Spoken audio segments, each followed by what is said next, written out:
It is a very good afternoon. Oh, where's my volume gone? There we go. Sorry about that. It is a very good afternoon. It is Niall Boylan, and it all goes a bit pear-shaped every now and again. And we are with you for the next hour or so. As you know, of course, if you're interested in American politics, everything has gone mad. There's conspiracy theories flying all over the internet. Some people even suggesting Joe Biden might already be dead. But there you go. You just never know in the world of American politics what's actually going on. If anybody's any thoughts on that, please text us at 085 100 22 55, and we might deal with that a little bit later on. Now, the first thing I want to deal with is this. Actually, just let's play this video if we possibly can. We'll try and play it in a second. Anyway. It wasn't explained to me that puberty blockers are actually just sterilization drugs. And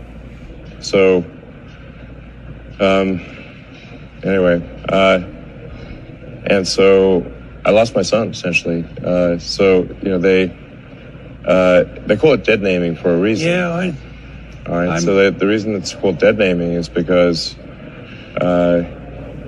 your son is dead. So my son Xavier is dead, killed by the woke mind virus. I'm sorry to hear that. Yeah, I can't imagine.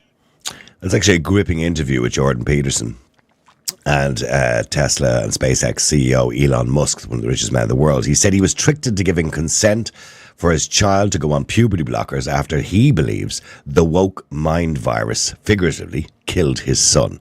Now, his son is obviously not dead.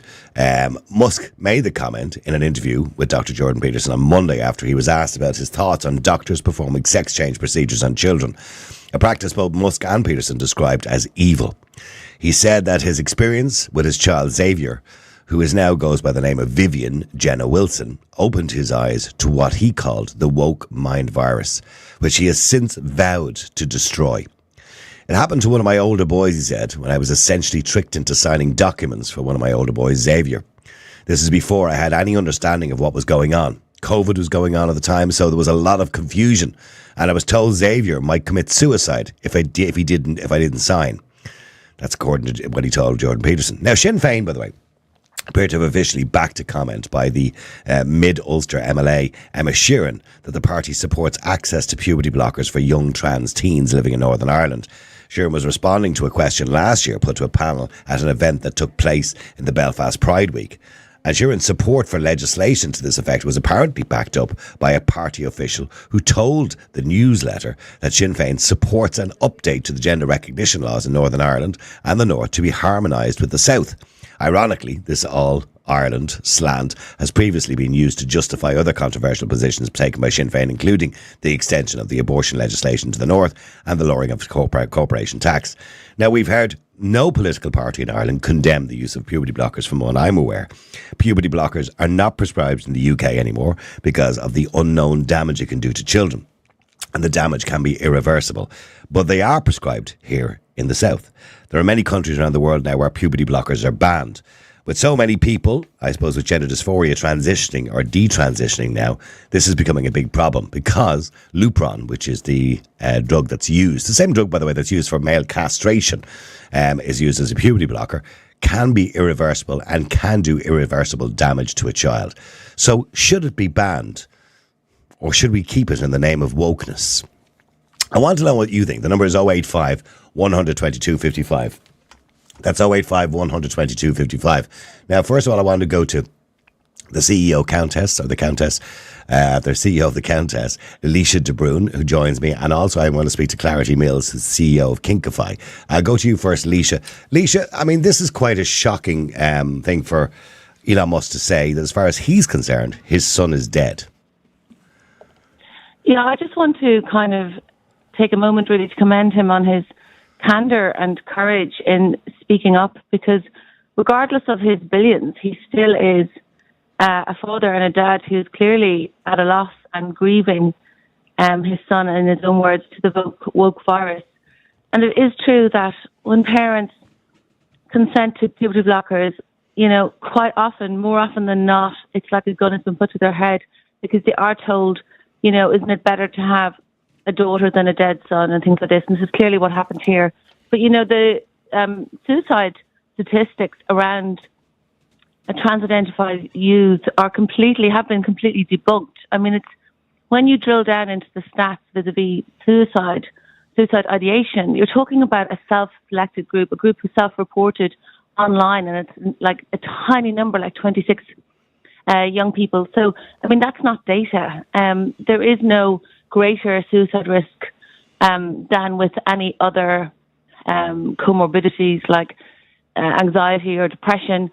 And really, when we take a step back, what we're seeing here now is we've already had the CAS report, which was 4 years in the making, which was undertaken on behalf of commissioned by the British government and undertaken by one of the world's leading authorities, a preeminent authority on child development, the former chair of the Royal Society of Paediatric Consultants, Hilary Cass. And what she found was that there was absolutely no medical base, no medical evidence, no evidence base for the transitioning of young people. And she also said that this should never be done in schools. Social transitioning has no place in schools. It is the pathway to medical transition. And I would go further than even what Elon Musk said. 9 times out of 10, we're talking about same-sex attracted young people who will turn out to be gay, lesbian, or bisexual. So when we administer puberty blockers and cross-sex hormones to this cohort who are already highly distressed for various reasons, there's a huge preponderance of autistic spectrum disorder, for example, much higher than in the normal population. I'm not too sure. I've heard numerous reports in relation to that figure, the percentage. One figure I heard was 50%, one I heard was 35%. What is the percentage of those who identify as the opposite gender or with gender dysphoria that are on the, the autism spectrum? What is the percentage? Well, in Ireland, I think the data that we have would be 30%. And that's according to... so are you telling me that we're taking advantage of children who are already vulnerable or are already in a vulnerable situation? Yes, there's absolutely an overlap with both autistic spectrum. There's a huge number of comorbidities of anxiety, depression, and then also you have the fact, which I think is the most egregious of all, personally, is the fact that these are simply gay kids, as a woman in our working group on transitioning of young people have said, they're trans and gay kids. And they, in fact, they knew that from the early days of the Dutch protocol. The Dutch protocol is when they decided for the first time to transition young people. And they said that the clinicians in the Netherlands said, they are transing. These kids are actually just gay. And I think when you take a step back and look at that, what's quite chilling is that this is in fact eugenics of homosexual young people, because they will be sterile when they take the full path of medical transition. Okay, for those who are not understanding it, Lupron is the same drug they use for chemical castration. And basically it's a drug that you give to children, be it boys or girls. Now, it can be used for genuine medicinal purposes, I believe, for young girls, to delay puberty if there is medical issues. And the NHS will prescribe it on those grounds, but not on the grounds of gender dysphoria. But Lupron, it can have devastating effects. Firstly, in a lot of cases, it's completely irreversible because it delays puberty so much that it does so much damage. And it can have other things like blood clots. It can cause bone density issues. It can cause huge problems to young people. But anyway, the main reason it seems to be prescribed to children nowadays is because children, young boys, want to be girls, or girls want to be boys. Let me go to Clarity Mills. Clarity, hi. You've been listening to what Leisha says. To me, it makes absolute common sense. Why would you administer a drug to a child, a life-changing drug to a child with no consent because they're under the age of 18? Why would you do that? That will have a life-altering effect on them when we're seeing so many kids now, Clarity, detransitioning or have regrets when they get to, say, 20 or 30 years of age when it's too late. Yeah, I think the first thing to unpack there is the amount of detransitioning that has been reported, which is actually the minority of cases. What I've seen in my personal life anecdotally is quite a few transgender friends in my acquaintance that went on puberty blocking medication when they were teenagers, and their outcomes are vastly improved compared to other members of that same community. So, for example, I'm reading a study right now. It's in the American Academy of Pediatrics, which actually correspond to puberty blockers and having a reduced rate of suicidality later on in life. But wasn't there a suggestion by Professor McPugh, who wrote a book? He's kind of the enemy of the transgender community. Didn't he write a book that gender reassignment is not a cure for gender dysphoria? In other words, what he was saying, no matter what you do, it still doesn't make you feel any better. And he went through the suicide rates and said that people who had transitioned, including people who've gone for puberty blockers or as gender reassignment, that the suicide rates weren't any different. Yeah, and I think this is the thing. It's a study that it needs to be studied more. There's also like the cost review, for example, which doesn't necessarily the ban of Lupron in the NHS. I'm just reading an article here on The Guardian actually about this subject, which is that what was in that review is not actually aligned to what the statute is that the NHS has that has pushed through on that ban, and it's not the same conclusion. So it's kind of like having a conversation about what are we trying to solve here? We're trying to reduce the impact on young people who may change their minds later in life, and what are those impacts potentially going to be? On the other hand, puberty blockers are very different than gender-affirming hormones, right? And in the majority of cases, when puberty blockers are stopped, puberty resumes at whatever stage it's at. It's a bit apocryphal. Well, then why are many experts saying that you're telling me that, but many doctors, experts have said this is all very unknown, and that it can cause irreversible damage. You know, that it does have problems with bone density, blood clots. It can cause irreversible damage to puberty in itself. I mean, and obviously with young girls, their voices can deepen, all of those kind of things. So you're telling me it's irreversible, but I'm looking at evidence that's refused that and says it's not, or that it is irreversible. The damage can be irreversible. It depends on which stage it started, right? Yes, sorry, Leisha, just on that point of, I just make on that specific point. I mean, during the judicial review, the Kira Bell judicial review of the Tavistock, an expert witness for the other side, in fact, admitted it was the chair of EPATH, the European regulatory body of WPATH, and she said herself that puberty blockers inexorably led to cross-sex hormones. And that is a matter of record. That was said in open court. It's easily Googleable. It was said in court during that judicial review. It is absolutely beyond refute that puberty blockers do not exorably lead to cross-sex hormones, firstly. Secondly, when this idea that it's time to oppose to things, or you can just press pause in your puberty and then press play again, is ridiculous. For many, many social and physical and psychosocial reasons, that is absolutely an impossibility. Your peer group, your cohort has moved on. They have gone through their natural puberty, and yours has been stunted. So all of the benefits of puberty haven't come to you. You are frozen in time physically. You haven't had the synapses which you require in order to think critically. The huge synapses that happens in your frontal temporal lobe haven't happened to you. Your bones haven't stretched and grown. You know, there's a whole cascade of hormonal events that have to happen with natural puberty. One's own puberty is the cure for gender dysphoria. That has clearly been the result of the CAS review and of the test cases. Okay, let me put that point to clarity. Clarity, there is this whole argument that's put out that, when I was a kid, there were girls, we called them tomboys. There were guys who were a bit, effeminate, we call them camp or whatever, right? They were just names that we gave to people, right? Who acted outside of the gender stereotype. So, but what we found was that as those girls got older, they embraced their femininity again at some point. And the same with those boys. They may be effeminate. Some of them may have been gay, or whatever. But they embraced their own masculinity. So what I'm saying is, why not leave kids alone? What we're doing now, and I find when I'm looking at some of these documentaries online, is you bring a kid to a doctor, usually a trans-friendly doctor, because they're the ones allegedly who understand everything. And the first port of call is, let's put them on puberty blockers just in case.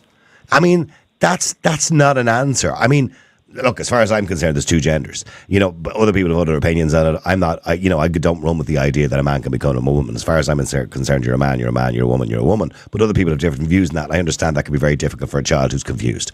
But I mean, children were confused for years, and we didn't put them on puberty blockers. I wanted to be the Hulk when I was 9. My dad didn't stick steroids into me and paint me green. Do you understand what I'm saying? They're children. Yeah, I understand completely. I think the thing is, what are we trying to treat here, right?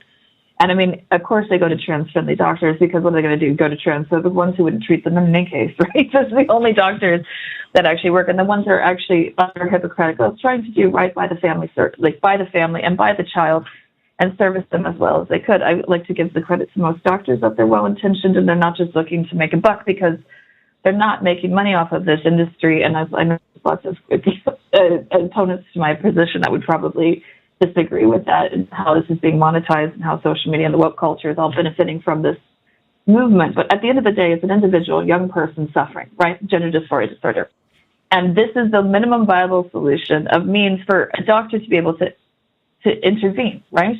Therapy is always advocated in tandem with puberty blocking in advance, an assessment of the child's home. This is the protocol within the United States. This is the protocol within Ireland and the NHS before as well. And it's not just willy-nilly given out. It's also a less minimally invasive solution than, say, gender reassignment surgery, which is vastly more drastic, or hormone-affirming, gender-affirming hormones, which are also much more drastic, much harder to return back from.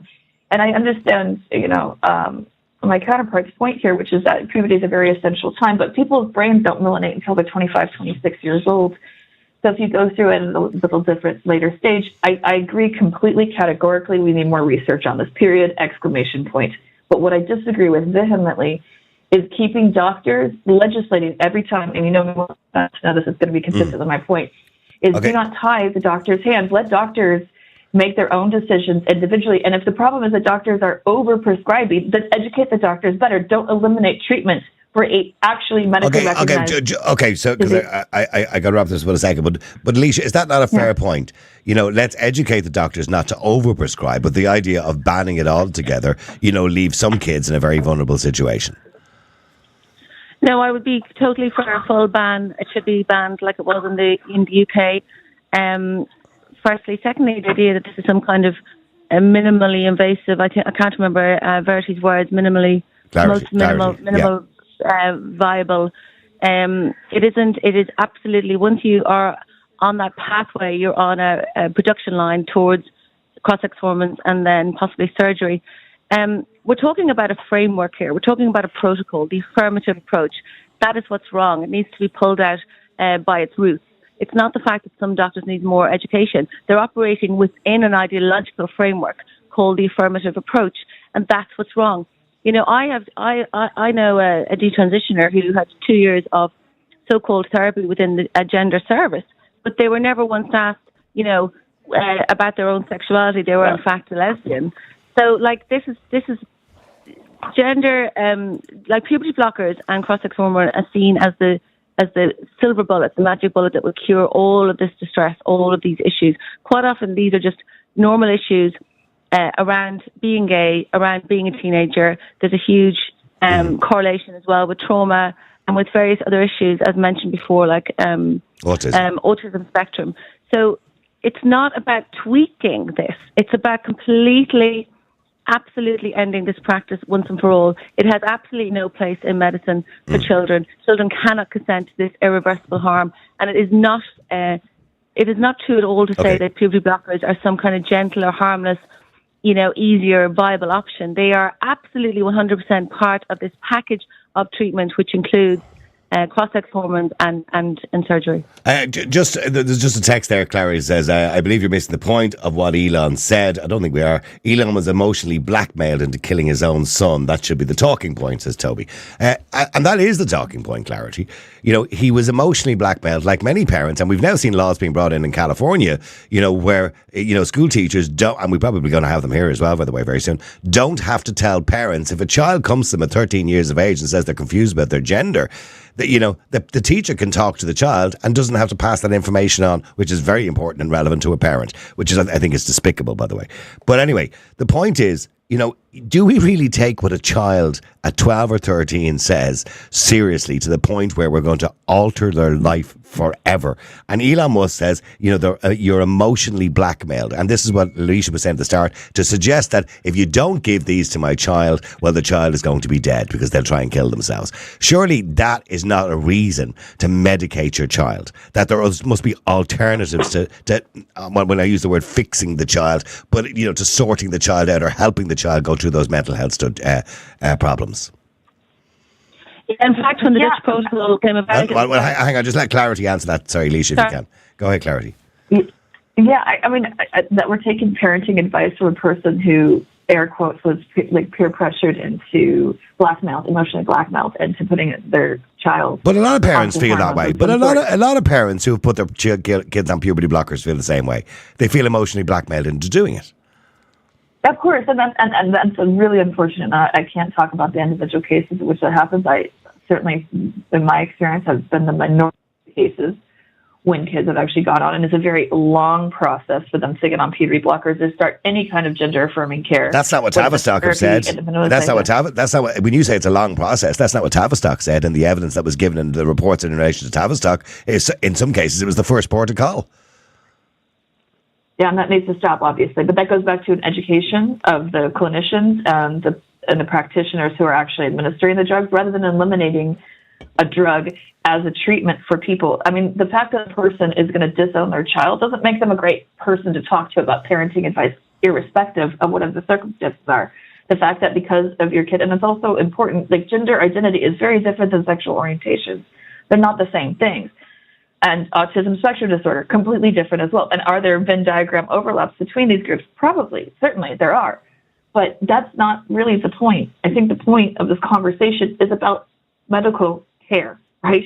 And whether we agree with it or not, we are not paid clinicians that are in the position to be able to advise one way or the other. I think categorically we need more studies, we need more education, we need more research to be able to put data behind these, but taking away medication for kids that might actually benefit from it is not the answer either. Okay, so just finally, Leisha, in relation to political parties in Ireland, where do they all stand on this? We know where Sinn Féin stand, clearly, from what they've said up north. I don't know where Sinn Féin down south stand on it, but it seems to be like party policy.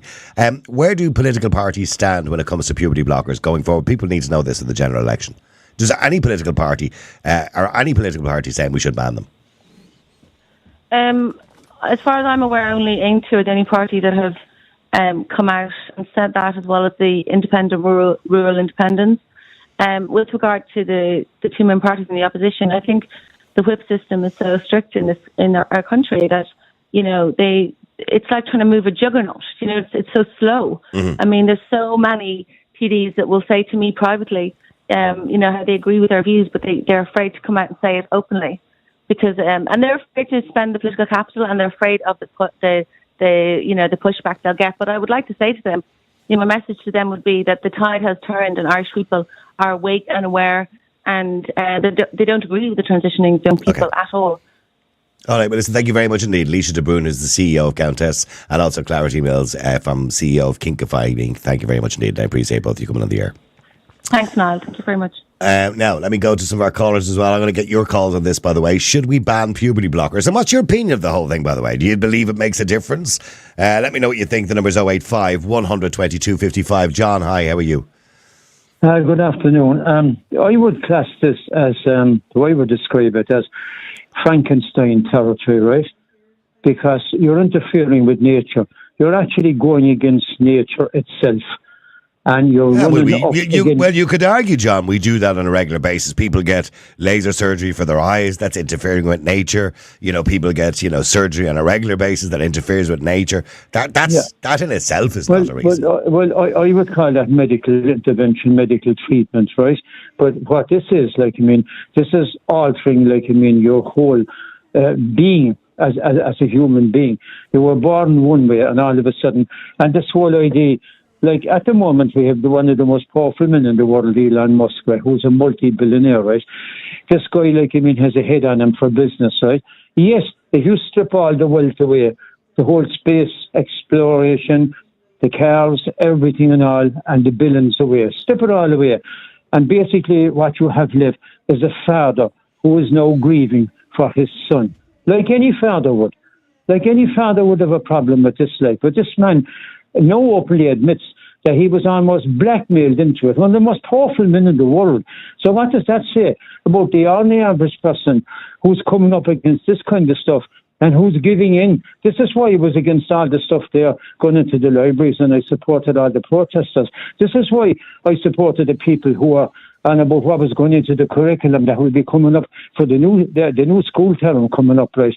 I mean, so yeah, he talks about the woke mind virus, and he said his mission is to destroy it. It's an absolute poison in society. That's what it is. Where they're interfering with young children who present themselves, who are totally confused now, being bombarded with influencers, and with all these people that are supposed to be representing the youth. And telling you can be anything you want to be. No, but you can't. You can't. You can't be anything you want to be. And look, and I will link it into the COVID vaccines, because when I was down outside the city hall, one or two was protesting against them goddamn vaccines that were still unlicensed and not fully tested, but just left out onto the market. When I see people, they're standing right. And it's like Elon Musk being blackmailed. When I see people standing there with their teenage sons and daughters going in to put a vaccine into their body, that Christ knows down the road what is after doing to them. Well, all vaccines, when they come out first, to some degree are experimental, because we don't know. I mean, how many young people around the world are after dropping dead planes? Yeah, but that's not a reason to have a blanket hatred of vaccines. Because how many young people around the world, the billions of young people in the last 70 or 80 years, have been saved by vaccines? Yeah, I get the flu injection every year. That's what I'm saying. There's been, by the way, the flu injection doesn't work every year. Some years it does, some years it doesn't. It depends on which one. They can only put 5 strains in or something like that. But anyway, the point I'm making is that, to blanket, make a negative blanket comment about vaccines based on the COVID vaccine, which, by the way, a lot of people have doubts about the COVID vaccine. It was probably the worst vaccine ever released. It was shit, right? It didn't work, right? But the whole idea that you would blanket, and say that every vaccine is bad or vaccines are bad. No, I'm not saying that, but I'm just saying this kind of stuff, going against, just like the unborn, there is no consultation there. There is no consultation with these children. I mean, if they just have a doubt, or if they come to the parents, and like this man, Elon Musk, a family member, I mean, and all of a sudden, they're not the person that they were anymore. And of course, as regards Sinn Féin, look, Sinn Féin brought abortion in by the back door in the north of Ireland. So I'm not one bit surprised, that they're in favour of this kind of stuff now. All I'd say is Sinn Féin appears to have officially backed the comment made by the Mid-Ulster MLA Emma Sheeran, who once she said that the party supports access to puberty blockers for young trans teens living in Northern Ireland. So I want to just clarify that, but they've made no official statement down south about it. But it does appear from the newsletter that they do back it. Anyway, but we'll stay there, John, because I haven't heard political parties talk about this, and I think it's a really important issue. Let me go to Jackie. Jackie, hi. How are you? I'm good, and everything John is saying is 100% correct. And we were always led to believe, trust the science. Trust everything that science. What to say. The vaccine, we're all in it together. And that, God, what an actual mess. And now the problem is there can be vaccines which are quite good, and will people trust them going forward now? No, I understand. I want to move away from vaccines. I know in this conversation about vaccines, but I know I do get the point you're making. I think we all at this stage realise that the COVID vaccine was never lived up to the promises it was made. Anyway, getting back to what Jordan Peterson said, he said his son is dead, Jackie. That was the words he used. He said he was a victim of the woke mind virus, and he was blackmailed into giving him puberty blockers. Now, his son, this is a figurative word, obviously, because his son is clearly not dead. His son now re-identifies as Vivian Jenna Wilson, where he was originally called Xavier. So he doesn't recognise his own son. Obviously, he doesn't speak to him, or he has no relationship with him, because he doesn't recognise the fact that his son is now a girl, or claims to be a girl. He's not a girl, he claims to be a girl. Okay, so he wants to see, he's on a mission to destroy what he calls the woke mind virus that killed his son. So part of that, by the way, is the banning of puberty blockers. Is he right? Should we ban them completely? He's 100% right. 100%. What they're doing and going into schools and pushing these agendas on or ideologies on kids who don't even know their own mind yet. They don't know who they are. They're trying to discover themselves. They're trying to learn, and they're faced with, as John was saying, the curriculum. Some of the stuff where it's nearly like they're trying to confuse the kids into kind of saying, Jesus, maybe I am that way. Maybe that's why I feel I don't belong. Well, I mean, if you tell a little boy that he can be a girl if he wants to, well, then you're putting the thought into his head. You know what I mean? I was never told as a child that I could be a girl. You know what I mean? There wasn't an option. Were you ever told you could be a cat or a dog? No, it wasn't an option. As I said, I wanted to be the Hulk or Superman. But I wasn't either of those things, and I wasn't encouraged to be either of those things. So, as far as I'm concerned, that's equally fantastic as me wanting to be a girl. Yeah, so when you put that in front of a child, naturally enough, sometimes they can say, well, that's kind of cool. I can be whatever I want, and I look at it, let me go down this road, and then suddenly saying it to the teachers, and then the parents aren't let know this, and then suddenly they're put on this, what would you call it, conveyor belt. And they're brought through this system where people are making a lot of money from it. Oh, yeah, of course. Well. Yeah. And it's so sinister and it's so sick. It's actually, I can't understand any normal, sensible person agreeing with giving their kids, these blockers. I cannot understand that.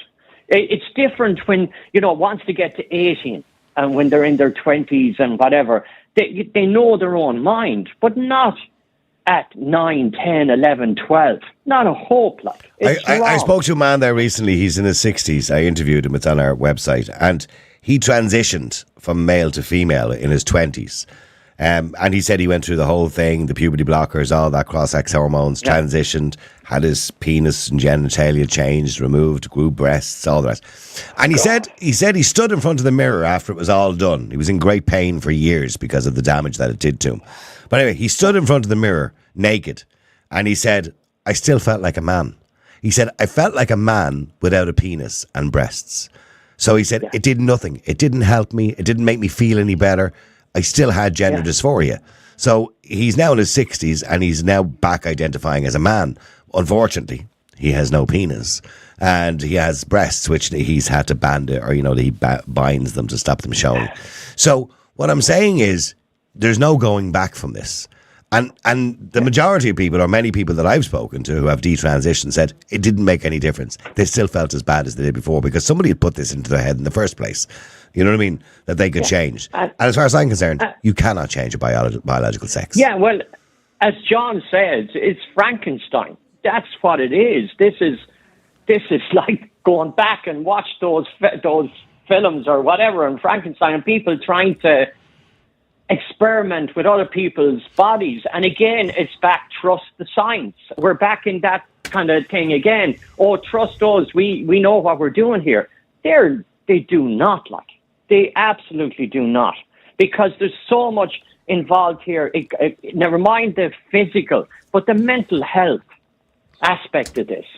What do you say to parents who might be listening, who have a kid, who is, confused about their gender, and they're saying, well, I'd rather give them puberty blockers than for them to be so confused and so traumatized by this whole thing that they'll take their own life.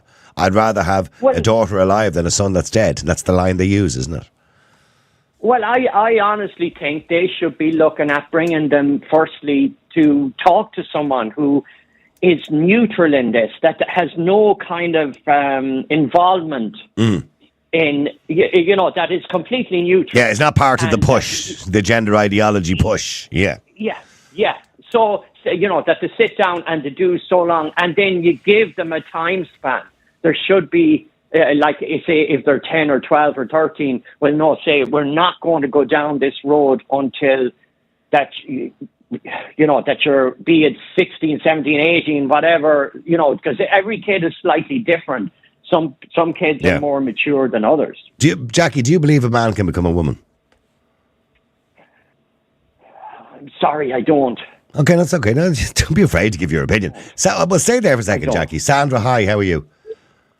Hi, how are you? Good. So I was just listening and I just agree with pretty much everything that was said, except for one thing, that they do know what they're doing, not the children, but the people who are designing this. This is all part of their plan. It's like there'll be no gender, there'll be no colour, there'll be nothing. We'll all be one, and I do believe... Some sort of Aryan race is what you're talking about, yeah.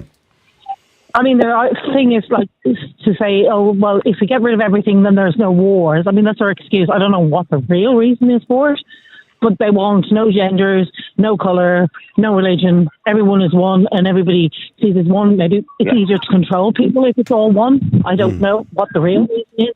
But as for the children, no, the children don't know. When I was a child, I wanted to be a boy. Somebody said to me, oh, you can take these poppers, here you go, and they'll block you become, oh, great, fantastic, and play football all the time, brilliant. Yeah. But you see, I'm glad, and now even worse, that's saying that they can bypass the parents' thoughts. So if somebody said to me, and your parents don't need to know, just take these, I probably would have done it. Which is quite scary. Well, this is the laws they're bringing in now. In California, they've just passed that law. That doesn't surprise me, by the way. California is the wokest place in the whole world. But they've just passed that law where a school teacher doesn't have to tell a parent if the child has confided in them.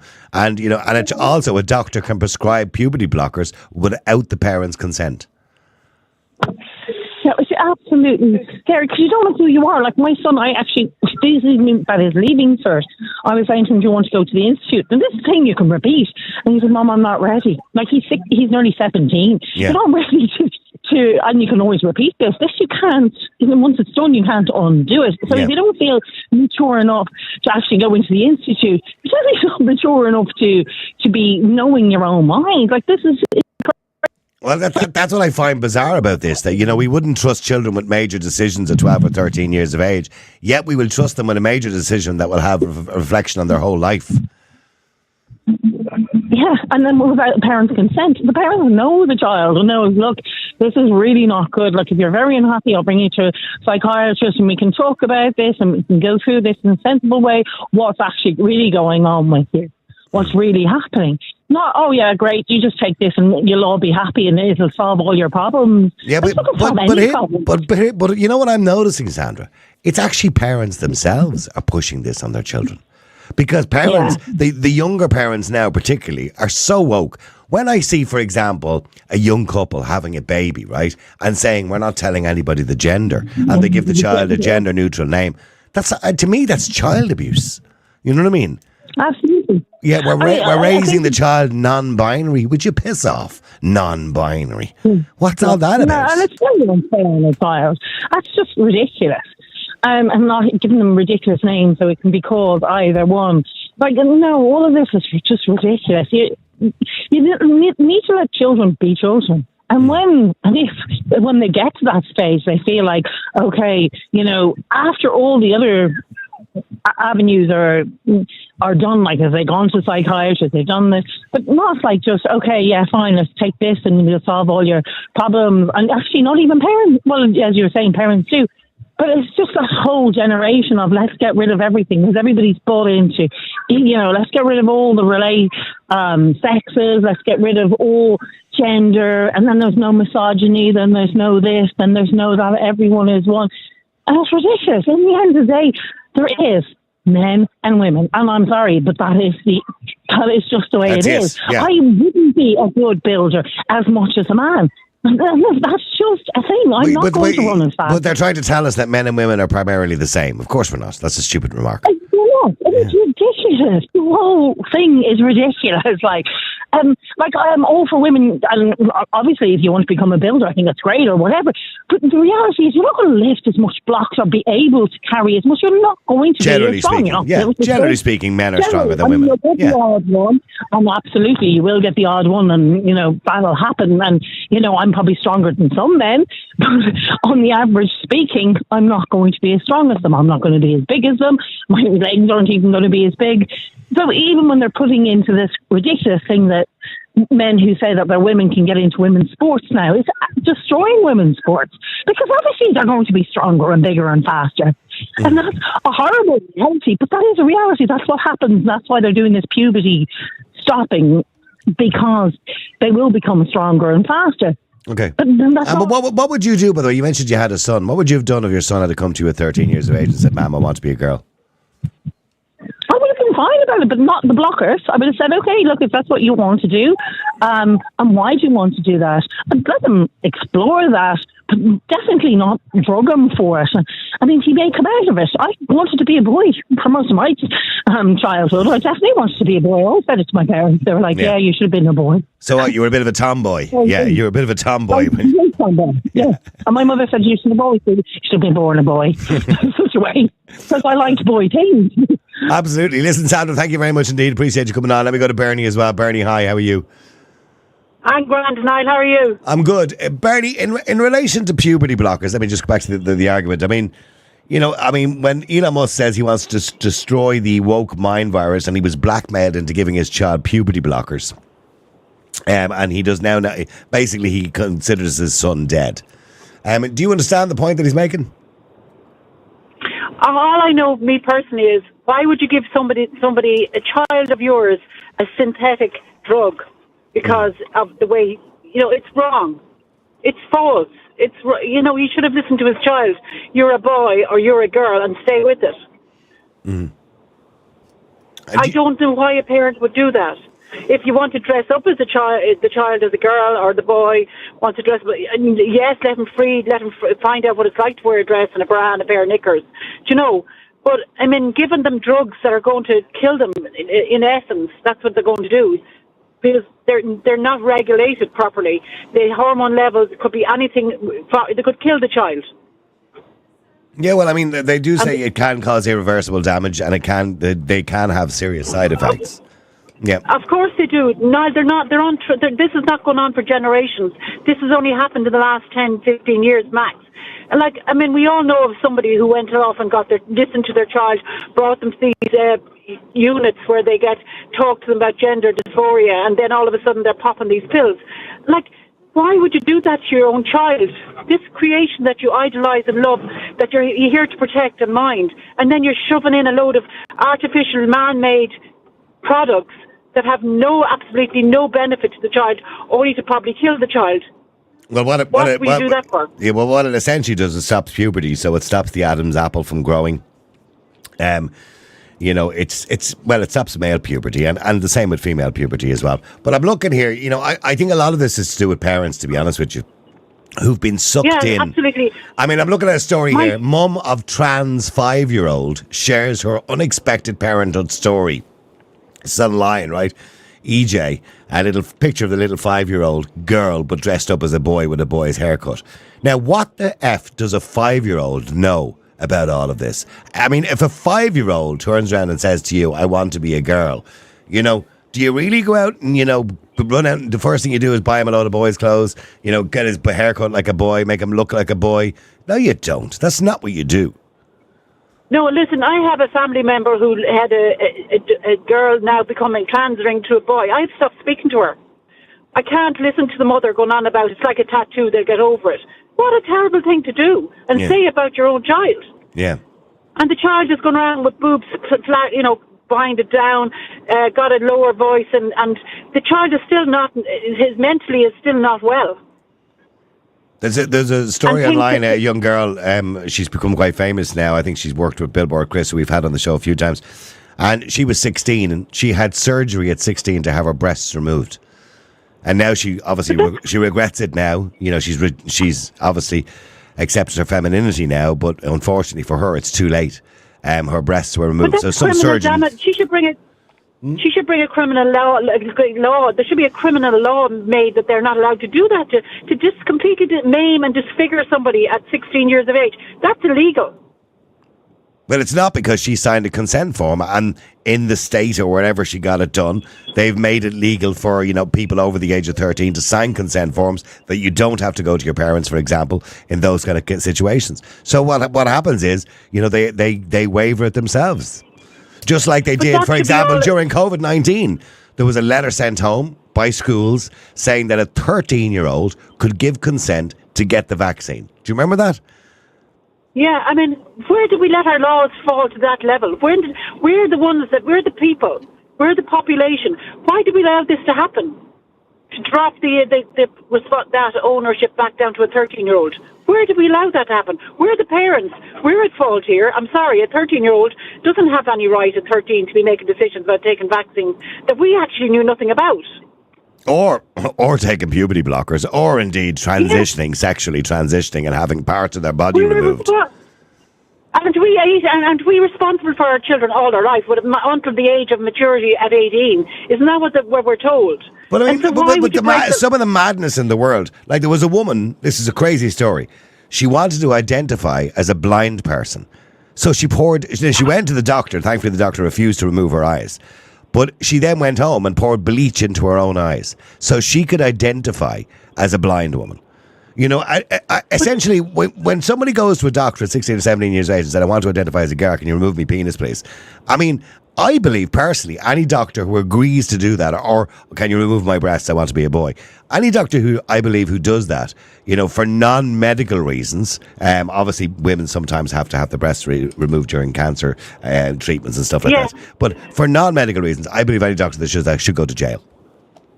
Exactly. Thank you. That's exactly it. You should not. I mean, what we have, we're all perfect, imperfect human beings. And to do that to another child, to do that to a human being is wrong. Stay there for a second. I want to go to Tommy. Tommy, hi, how are you?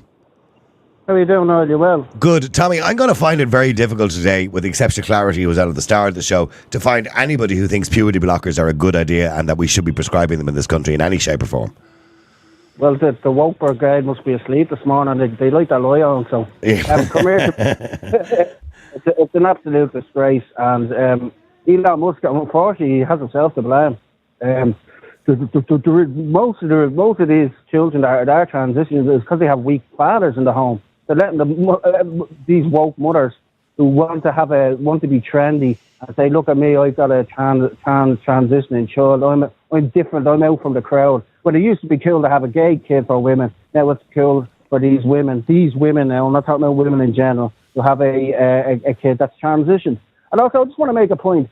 We don't call body what's a body dysmorphia? Gender dysphoria. Gender dysphoria. A mental illness, but suicide tendency is a mental illness. So if a child has both, how do you cut the brain in half? No, I get you. I get you. There's clearly a mental health issue when somebody is threatening to take their own lives. Yes, clearly there is. And I believe these quacks, these doctors, you know, psychiatrists, and they always want to come up with the next smartest thing, and they're feeding into people's fears. And it just goes to show that woke is it's actually a religion now. It's actually a religion that people are actually sacrificing their own children to be part of the woke crowd. You know what? You are right. Although I've seen one or two men, but it is primarily women that are doing this to their children. It's 100. What happens now? I'm a single father, right? But my son lives with his mother. What's going to happen now in 5 years if she wants to transition him, and I don't, but the mother does? What happens then? It's going to go to court. What? I can be pretty sure you'll have no choice in the matter. I'll have no choice. But this suicide thing is just another lie. It was the same with the abortion. Abortion, when we were pushing it, was rape victims, incest, medical reasons. 99% of the abortions last year was because of inconvenience. Let's face it. Well, most of them were, yeah. Over 9,000 in anyway. So we're being lied to again. These doctors are a disgrace.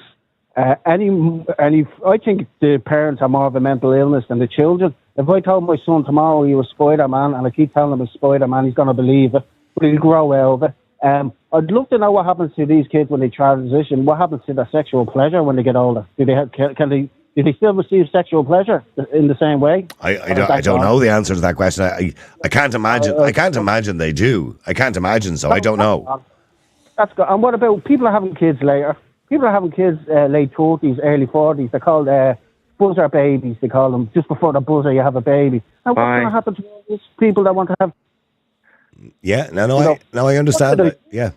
What did I do when I was 13? Why did my parents let me do this? Kids, when kids are 12 and 13... So when a child...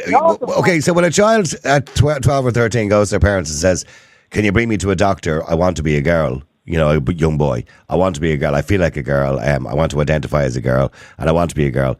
What do you do? Do you just ignore them and say, shut up now and start playing with your Action Man and put your jeans back on? Or what do you do? This is exactly what I say now. I'll say this. Affirmation comes from within. Affirmation comes from God.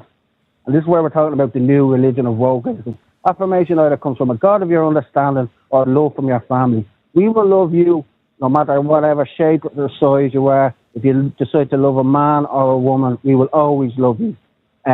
We will not allow you to undergo medical procedures that will damage you later in life just because you, at the moment, you feel like you're leaning towards another way. We will always be there for you. We will always support you when you have suicidal tendencies, but we will bring you to a psychotherapist who is not under the influence of, they're not trying to sell transitioning to them, because a lot of these psychologists it comes as a... I know, yeah, they're what they call trans-friendly psychologists, yeah. I just tell them, look, affirmation comes from the people you love and God. It doesn't matter what's on the outside of your body, it's what within counts. And if you want to wear a dress, or if you want to strap stuff down, go ahead. More likely to grow over. Okay, well, do me a favour. Let me go to Karen as well. Karen, hi, how are you? Hi, Niall. How are you? Good. I was a bit taken back by what Elon Musk said, that he considered his son dead, as far as he's concerned, because he's a victim of the woke mind virus, and he's vowed to destroy it.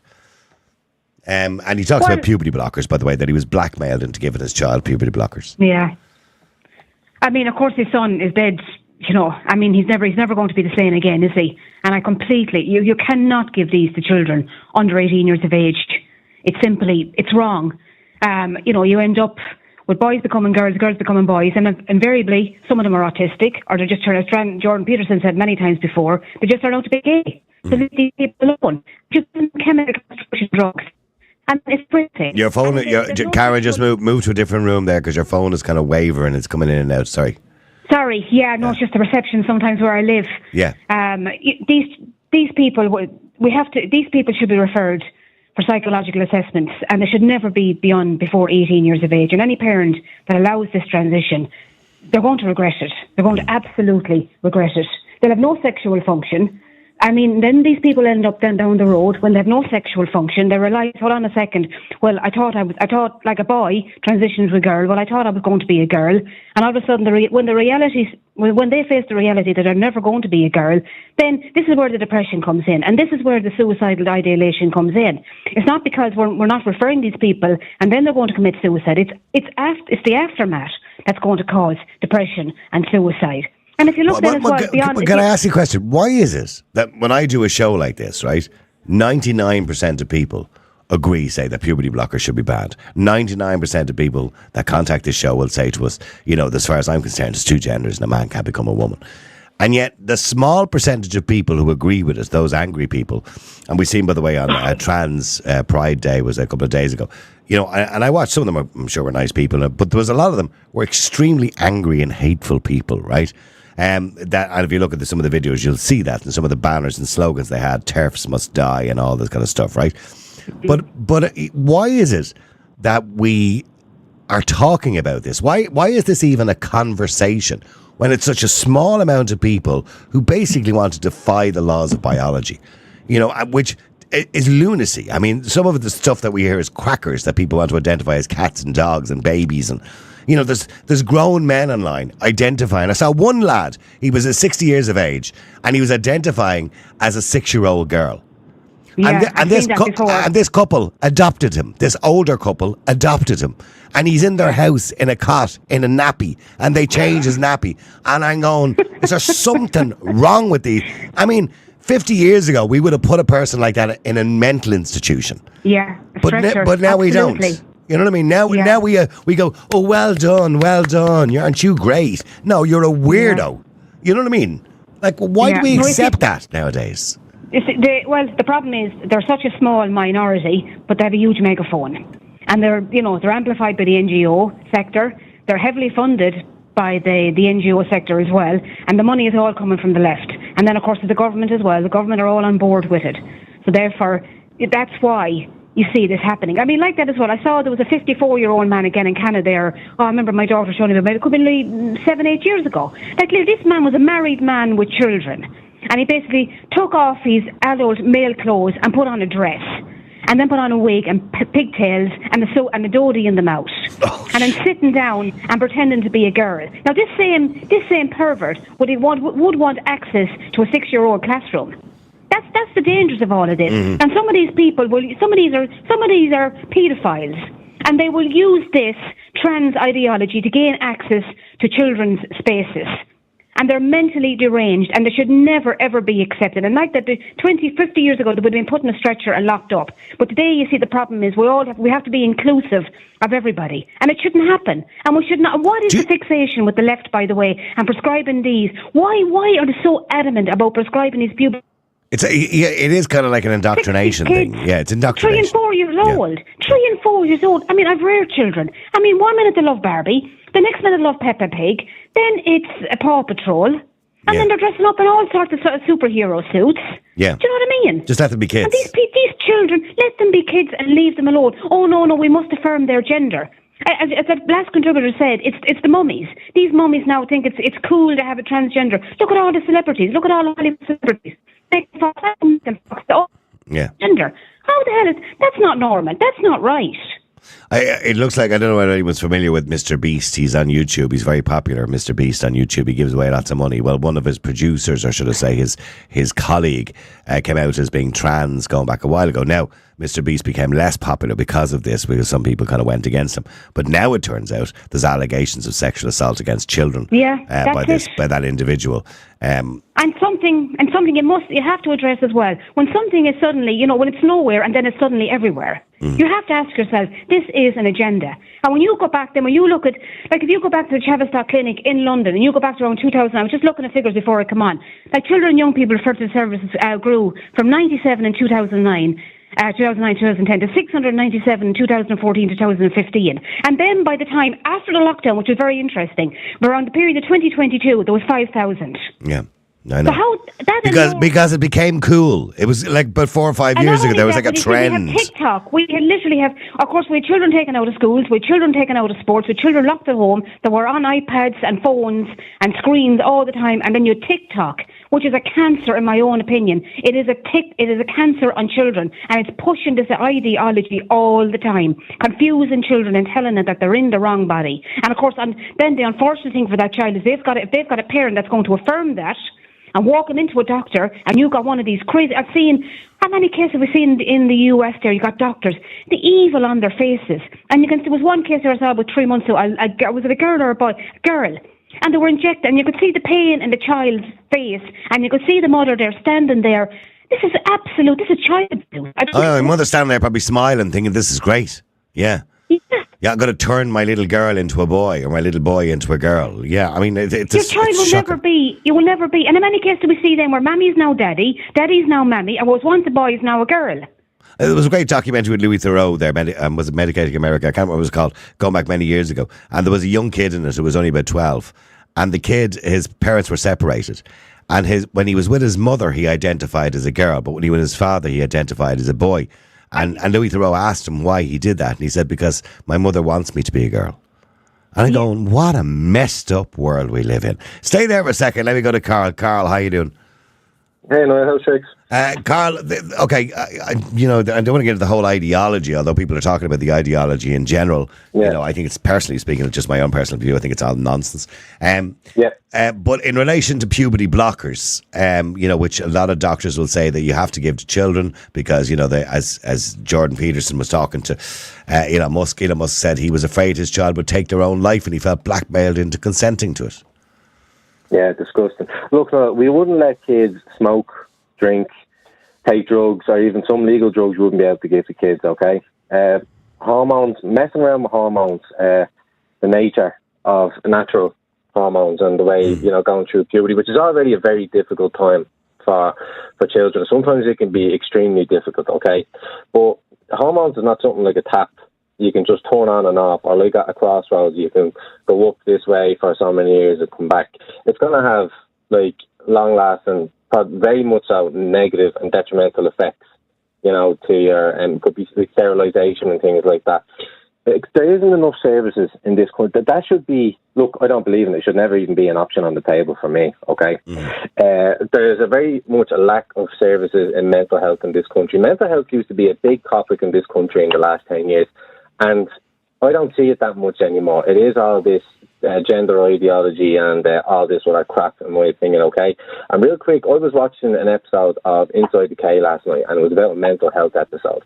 And honestly, I was nearly in tears watching it, because guards were coming out the houses of people self-harming, and they actually played a clip of a guy who had self-harmed himself and he died on the phone, okay, and it was horrible. And they were talking about some people coming in having psychotic episodes. They even had to bring in the public order unit in the cell because they were attacking people. Some of these people had to be let out because the services just aren't there. Now that is a massive problem in this country, and with the likes of kids and going through all this as well, there's not enough. That should be the first point and the last point, the only point that kids go to get the proper therapy, okay? As I said, a child's mind is not fully formed. They don't know fucking Adam from Eve, you know what I mean? When they're at that age. Now, this is an agenda being pushed by social media, by influencers like little creeps like Dylan Mulvaney. Politicians are pushing it. Pharmaceutical companies are pushing it as well. But all those big companies are happy to sponsor the likes of Dylan Mulvaney. You know, for those who don't know who he is, he's famous on TikTok. He's a bloke. He's actually a comedian. And you know what? He's probably going to come out in about 4 years and say the whole thing was a joke and that he did it to make money. And by the way, he's making millions off the backs of young kids who are easily led by people like him. And exactly, and there's people, like these people, their bodies are fully formed and they've transitioned, or, you know, for the most of them, they're just putting on a dress and a wig or letting their hair grow and whatever, and they're trying to, bring kids into this as well. Let kids be kids. It's a very short space of time in their life where the innocence is there before they know about the big bad world before coming out there. Now, it's going to take someone with a pair of balls on them, like Elon Musk, pardon the pun, but just to step in here and not be afraid for all these wokies that are going to protest or go nuts probably for a week or two, because usually they go on to something else after that, to go into schools and say, no, this is not happening. Leave this alone. And same with pharmaceutical companies, this needs to be banned completely, okay? There's not enough study. We already know this is, I read a little bit of the CAS report, that there's detrimental effects for sterilization and all. Realistically, someone transitioned... Well, the CAS report was a quite damning report to suggest, for example, that in some cases in Tavistock, you know, that children, you know, as young as 9 or 10 years of age or whatever it was, you know, on their first visit, they were being recommended puberty blockers. You know, I mean, that was just quite damning to suggest that was even a way forward. Stay with me, Carl, and Norman and Lorenzo will be with you in a second. I want to go to Matthew. Matthew, hi, how are you? Hey, Niall, how are you? Good. Matthew, you know, puberty blockers, you know, they're available here in Ireland. Now, I don't know how widely used they are. We tended to send children to Tavistock, although that's an issue now, obviously. You know, because it doesn't exist now. But, I mean, should they be banned? They've been banned in many countries in the world, including now the UK. Yeah, see, I've never actually heard of them being used in Ireland, but from what I've heard, they were actually used for precocious puberty decades ago, before it was ever considered, you know, for people identifying as trans. So I'm not really up to speed on the whole debate. Oh, no, they are. No, in the UK, I know, for example, you can still prescribe them on rare occasions. For example, they use them sometimes for girls in relation to puberty for other medical reasons, right? You can delay puberty for other medical reasons, but not for the purpose that we've heard them lately being used. Now, the drug is called Lupon, which is the same drug, by the way, that's used for chemical castration, ironically enough, in men. But the point is, it's used to delay puberty. But we're using it now for a separate purpose, and that purpose is gender affirmation, which is to reaffirm somebody's gender or to change somebody's gender. Yes, so I suppose they were always approved for use for delaying precocious puberty, right? So I feel like if the medicine, if the report said that they were safe for that purpose, then obviously I think they should definitely be used for that. Well, I mean, we've seen the evidence now. I mean, the evidence is there from the NHS even that, you know, there's unknown side effects, you know, liver damage, bone density damage, blood clots. I mean, they can cause irreversible damage to puberty as well in itself. So, I mean, you may never be able to regain proper puberty again, depending on how long the drugs are used for. So, and they do, by the way, the evidence also shows, according to the courts, that it leads on to cross-sex hormones, which are then used later in life. So they are damaging. There's no doubt they're damaging. Yeah, no, and that's fair. Because, again, I'm not too up to speed, on the science behind it. If the report said that they weren't safe for use, then obviously I would be on the side of, let's not, prescribe them and obviously just look into it more. I suppose, because this is a thing I'm not too educated on, I would just say I just follow the science and follow the reports, I feel like it's something I haven't looked into too much. If I looked into it and found that they were okay, I'd say that's fair enough. But if they weren't, then I'd say that's fair enough as well, So okay, what about what Elon Musk said? He said he was tricked into consenting to give his child puberty blockers. As far as he's concerned, his child is now dead, and because he believes his child has been destroyed by the woke mind virus.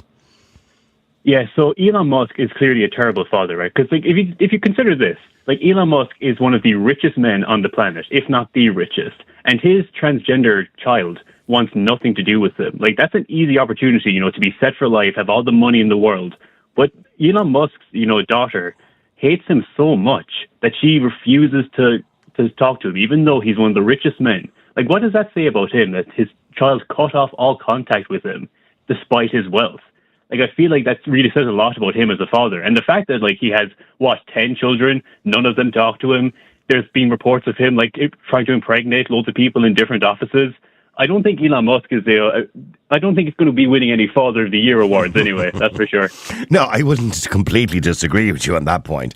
He does seem to be an unusual individual when it comes to his parenting skills. I think his work comes before his parenting skills. But in saying that, he had this conversation obviously with Jordan Peterson, who has been adamant against the idea of anything more than two genders for his whole lifetime, as far as I know. This idea that we turn around to children at 12 or 13 years of age, to a little boy, and say, yeah, you can be a girl if you want to, and they want us to affirm it. Or this idea in California where they've just been brought in legislation where school teachers, or doctors for that matter, can talk to 12 and 13 year olds with their consent without even consulting parents. Do you not think this whole thing has gone a little bit too far? Well, in Ireland, I never really hear about it. Like, I feel like a lot of this is just kind of imported from America. Like, what I would say is that, I know a good few transgender people in real life, and a lot of people I see online commenting on this, I don't know them. And, like, I knew somebody who came out as trans when I was in secondary school, like, when she was 15. So, I mean, when it comes to transgender people, like, they don't get a letter in the post on their 18th birthday saying, like, congratulations, you're transgender. Like, just like how a lot of people know they're gay from a young age, a lot of people will start to question, gender identity. But don't confuse the two. Transgender and being gay are two completely different things altogether. One, biologically, is something that exists, but people are, same-sex attracted. It's a sexual orientation, sexual attraction. You're conflating that with something that a lot of people would say is imaginary. That, you were born a boy, you were born a girl, and as far as that's concerned, but some people believe biologically you can't be anything other than that.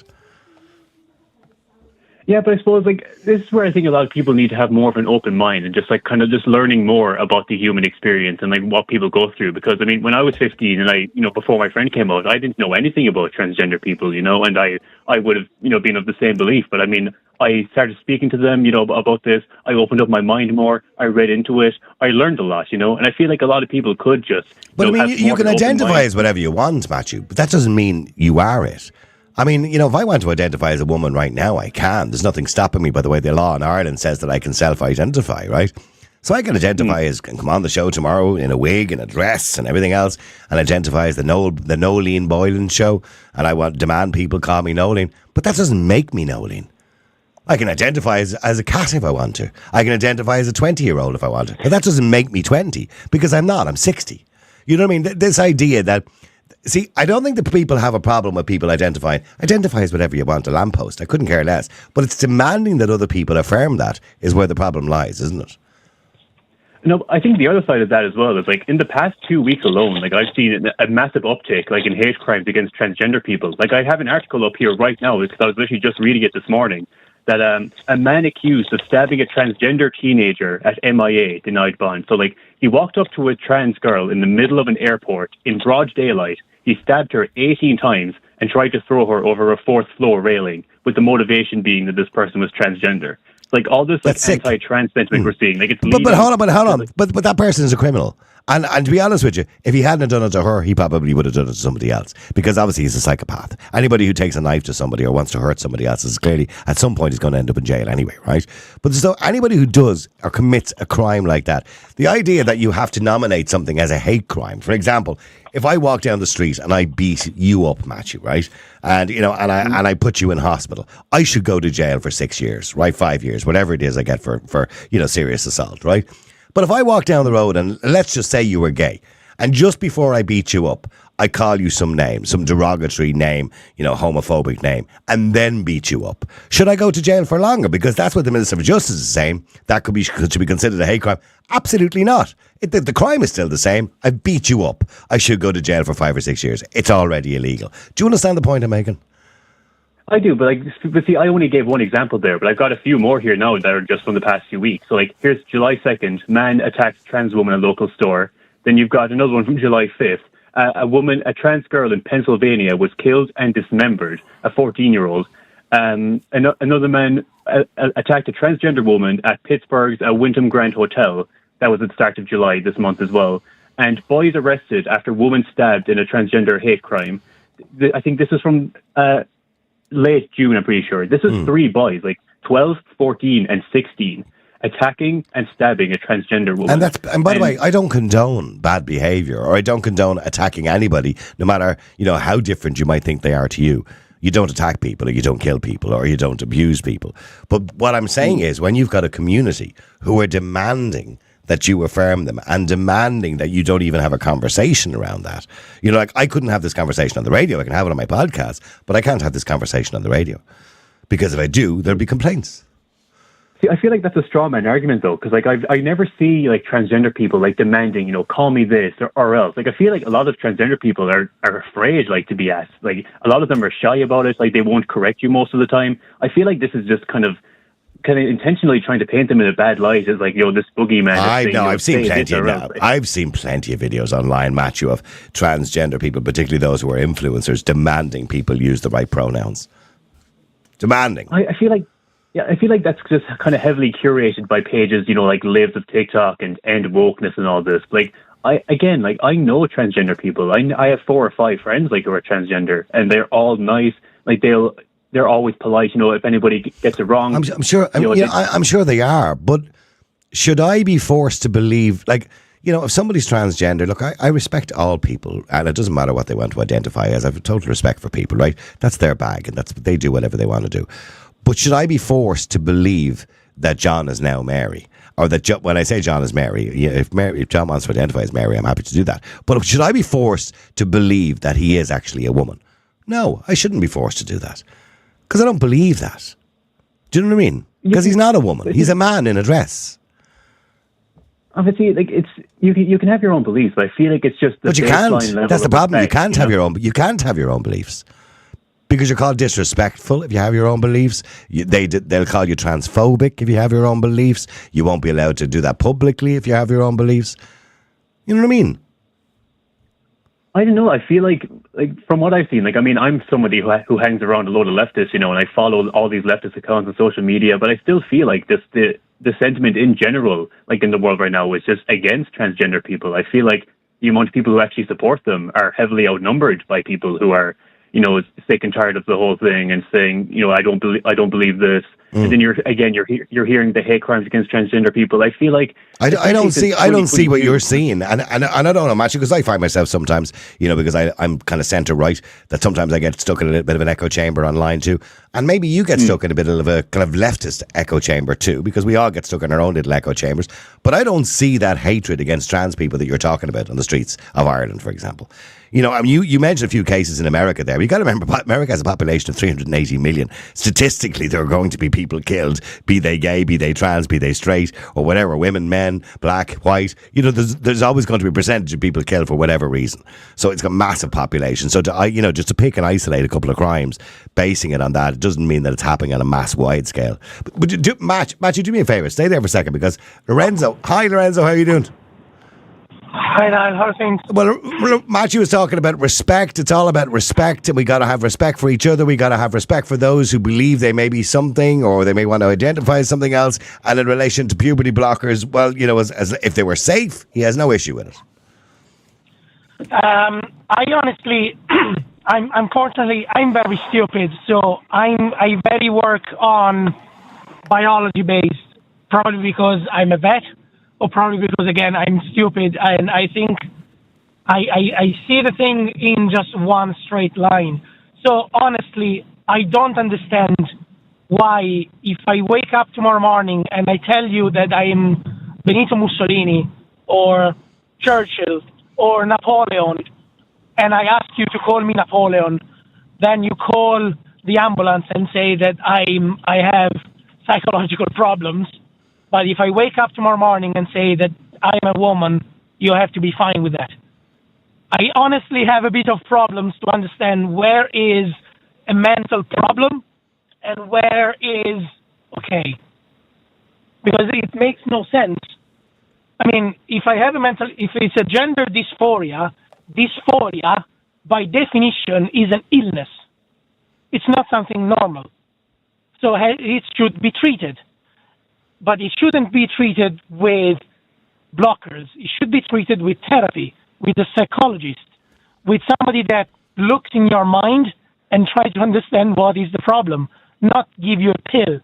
Well, in America, it's still, as far as I know, considered to be a mental health problem. But under the WHO guidelines, that was changed back in 2019, and it's now been taken out of the DMC, I think it's called, and it's not considered to be a mental health problem anymore. Now, but mind you, the symptom of it, I suppose, is when you hear people saying that if they can't affirm their gender, that they may have a mental health problem or have a suicide ideation, means that clearly it is a mental health problem. Because it's causing mental health problems. So it is a mental health problem. So it should be treated as a mental health problem. In the same way that if tomorrow I wake up and tell you to call me Winston Churchill, I'm not Winston Churchill. You know what I mean? Okay, Matthew. Okay, Matthew, that's a fair point. You know what I mean? If I wake up in the morning and want to be a girl, I might as well wake up in the morning and say, as Lorenzo said, I want to be Napoleon or Mussolini. I mean, what's the difference? I'm asking you to believe I'm something I'm not. I know there's a big difference there. Like you're comparing people who actually have experienced gender dysphoria for most of their lives, and do want to live authentically, as their preferred gender, compared to somebody who just wakes up and decides, oh, I'm a woman now. There is a big difference. I feel like I don't think you just understand transgender people, because another point I wanted to bring up as well is that to the other guy on the line as well. If you were to take a wild guess off the top of your head, what percentage of the population is transgender? We'll say in Ireland, in America, and just of the entire world. What percentage do you think is openly transgender? Very few. I would guess it's probably less than 1%. Yeah, it is. Extremely small percentage. Yeah. Yeah, from what I've seen, it's as low as maybe 0.5%, and it goes as high as above 1.5%. And maybe it's I just checked online. Sorry, it's 0.6% worldwide. Okay. Yes. So why is it that 0.6% of the population are getting so much flack these days? I just don't know why there's all this anger and vitriol directed. Well, because of what's happening on social media, I suppose. Nobody gave a shit up to recently. Yeah, nobody gave a damn up to recently. And then all of a sudden, you've got these influencers who were. They've got a lot of power. They've got a lot of influence on young people, the likes of Dilman Vani and other people like that, telling people they can be. I mean, I've seen some complete freaks of nature on TikTok, talking to kids and don't tell your parents, she won't, all this kind of weird stuff. And it's kind of quite creepy, Matthew. And, and infiltrating children into believing they can be whatever they want to be. And then you've got, the education system and, and our curriculum, who they want to remove what they call gender normative from the curriculum. In other words, gender normative meaning that a boy becomes a man, a little girl becomes a woman, right? Or that we talk about things, boys and girls. They want to remove all of that from the curriculum, where we talk about people or children rather than boys and girls. Talking about, don't mention mammies and daddies, just talk about parents. All this language, changing language constantly all the time. We hear Mary Lou doing it in The Doll, talking about, pregnant people. This is nonsense. Women are pregnant. Men don't get pregnant. There's no case in the world of a man being pregnant. None. It's never happened. So why do we even say it? Do you know what I mean? This language is nonsense. People feel it's been pushed on them, Matthew. But I feel like all this panic about this is going to be taught in education, I feel like it's all just kind of imported from the US, from Tucker Carlson, that all this fear mongering. I don't think that's going to happen in Irish Catholic primary schools. I've got a load of cousins who are still in primary school, and their homework is maths, English, Irish. They have a bit of religion in school and maybe a bit of history and geography. There's no gender ideology module, and there isn't going to be. When they go to primary school, they're saying a prayer in the morning, before and after lunch. When they go home, they're singing their Alive old songs for their communions. They're not singing about gender ideology. I just don't see how this is going to happen in Ireland. I feel like it's all just panic imported from the US. That's never going to materialize here. Maybe there's two people who are saying oh, let's do this and this. But I don't think that's going to be implemented in Irish schools, to be honest with you. Okay. Well, hang on. Let me just bring Norman into the conversation as well. Norman, hi. Sorry for keeping you waiting so long, Norman. I do apologise. No worries, yeah. Hi, Niall. Now, Norman, you were on the show last year. You were kind of very pro-trans last year, but you seem to have changed your tune. Well, not quite changed my tune in the sense that I agree in broad terms with Matthew. I think there's a lot of hysteria around this, and a lot of mainstream media will sweep this up for their, figures, get the figures, people reading, whatever. But I do agree that, people are influenced, maybe unduly influenced. And it's a very serious topic, change somebody's hormones or having an operation to remove or adjust their genitals. So I'd be very, very hesitant about something like that. I think it's an area, I think sexuality isn't only defined by biology. Well, sexuality is, when you say sexuality, what are you talking about, sexual orientation or how we identify? No, I'm talking about gender, or what would you feel like? Well, I asked you a question last year. I don't know whether you've changed your mind on the answer. Can a woman have a penis? Yeah. Can a woman have a penis? What are you laughing at? I mean, it's a simple question. Keir Starmer spent a half an hour dodging that question, by the way. I mean, if you said it to me, I'd just say, no, of course not. But to be honest, Keir Starmer dodged a half an hour on every question. He wouldn't even condemn Israel. It worries me, by the way, that we have politicians running countries who don't even know the difference between a man and a woman, biologically. Can a woman have a penis, Norman? Can a woman have a penis? He's a humanized liar, and he can't even condemn Israel. Matthew, let me ask you the same question that it seems Keir Starmer couldn't answer. Can a woman have a penis, Matthew? No, I'm not Keir Starmer, or Napoleon. I'm asking Matthew. I'm asking Matthew. Sorry, Matthew, can a woman have a penis? But see, why is it always about genitals? But you won't answer. Why won't you just answer the question? Can a woman have a penis? You're fixated on biology. Like, why is it always? Why do people get so obsessed over genitals when we talk about? Because it's part of it, isn't it? Part of our biology is our genitalia. It identifies our biology. Yeah, but it's only a part of absolutely. Who we identify when you say who we identify as, we're talking about the biology of the human being, right? So when I'm asking you a question, and I think it's a reasonably simple answer: can a woman have a penis? It's too restrictive. It's not that simple. That's what my answer would be. What's not simple about that question, Norman? No, because you're fixated on the biological part. Because that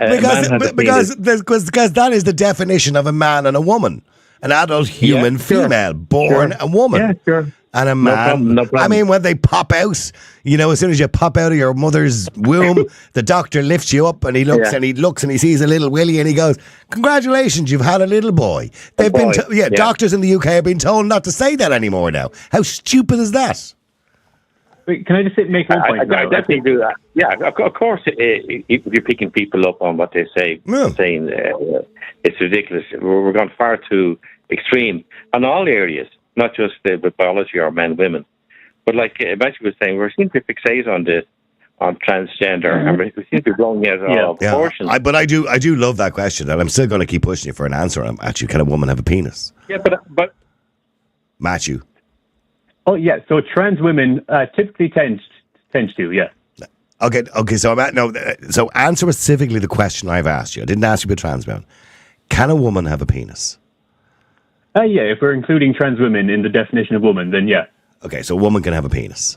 See, that blows my mind that anybody, could even say that after going through, 18 years of schooling and page 43 of the biology book with the male and female reproductive system, and learn biology to say that a woman can have a penis. But see, Niall, 0.6% of the population, is it really that big of a deal?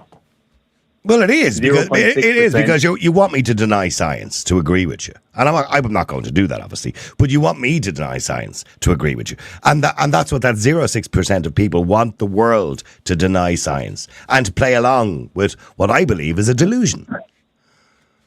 Yeah, but can I make one point? This is a point that I make now, right, in relation to cover a load of topics now, right?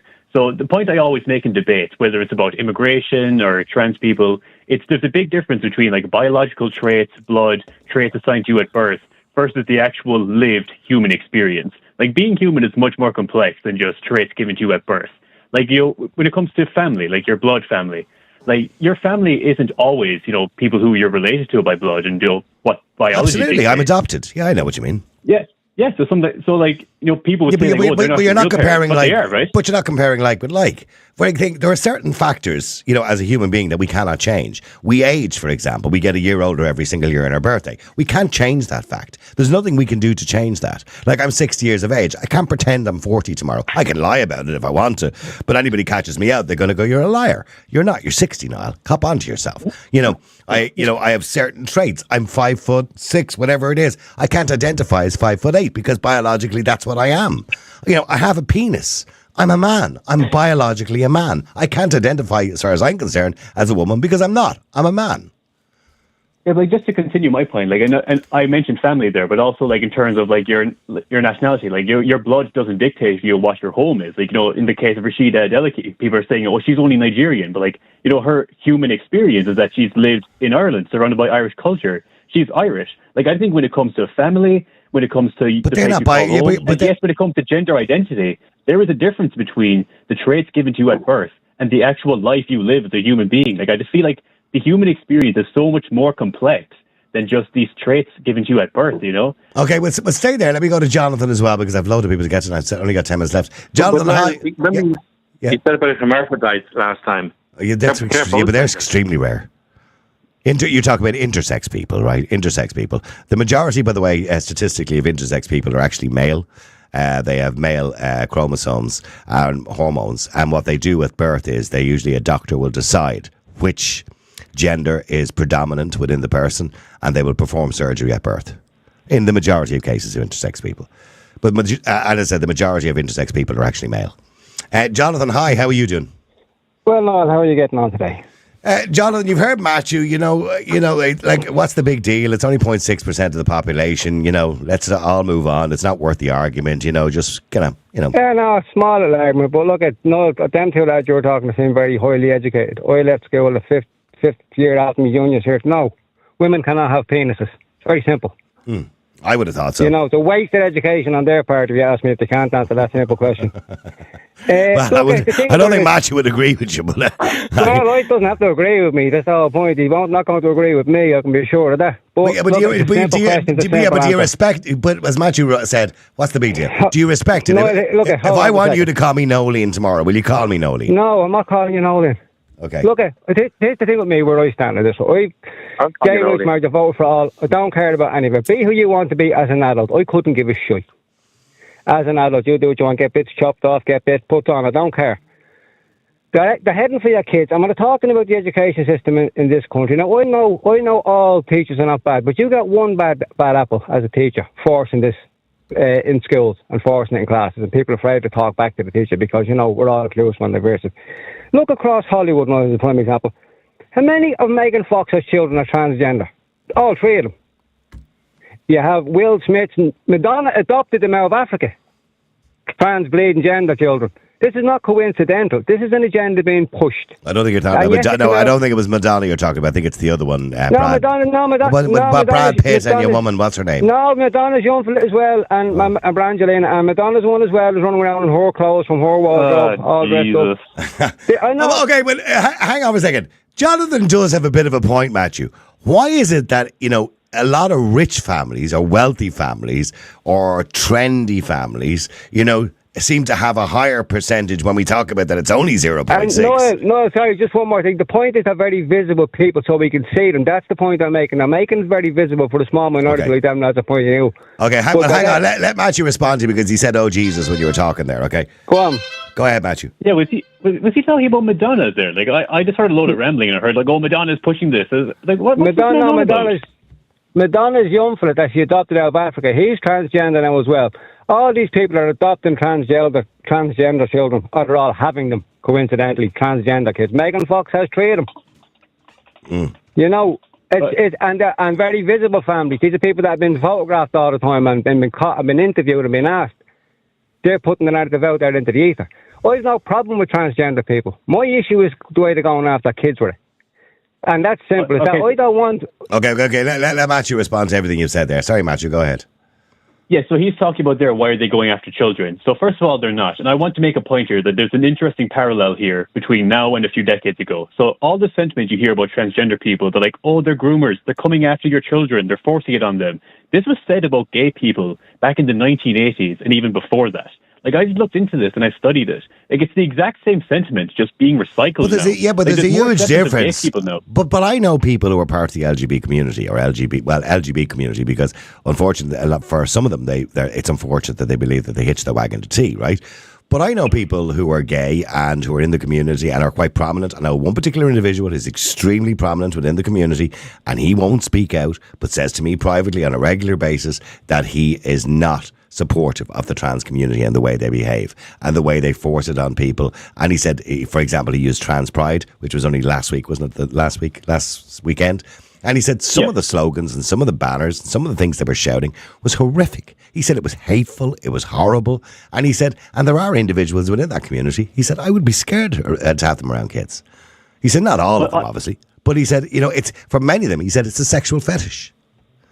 Oh, no. So can I just say, no, Trans Pride, yeah, that was on the 13th of July. And I was at that. Like, I was at that parade. And I can't remember. Like, I was right behind, like, Ruth Coppinger when that was happening. And I don't. Say no more. So I had the best, seat in the house, for the speaker. And I don't remember any hateful chants. It was literally just, trans acceptance and LGBT with the T and, trans rights. Like, there was nothing hateful about that. But I mean, when Posey Parker was down in Parnell Square going back last year, was it? And the trans people had their kind of protest up the other end of the street. There were signs like all TERFs should die. You know what I mean? I mean, that's kind of stuff. So they're equally as hateful too, Matthew. No, I didn't see anything like that when I was at the one in Dublin. But yeah, like I wouldn't be saying anyone should die or whatever. But I mean, like I feel like people focus on that, but they don't focus then on people on the other side saying they want transgender people to die. And just to go back to what I was saying before, they're like, all this rhetoric that, they're coming after your children, they're groomers. Like, I feel like people who, part of like LGBT without the T, like, they need to know their own history because this was said about them. Like, back in the 80s, there was no such thing like as a good gay person who was not like the others. Like, it was all gay people were groomers and everything back in those days. So I feel like we'll get to a point eventually where, like, transgender people are accepted, but there'll be a new target, Sorry, Jonathan, you want to respond to that? I'm saying it's been brought when I was in school, nobody ever talked about homosexuality as a core subject in school. They're bringing in trans ideology now into schools to talk to children. What's trans ideology?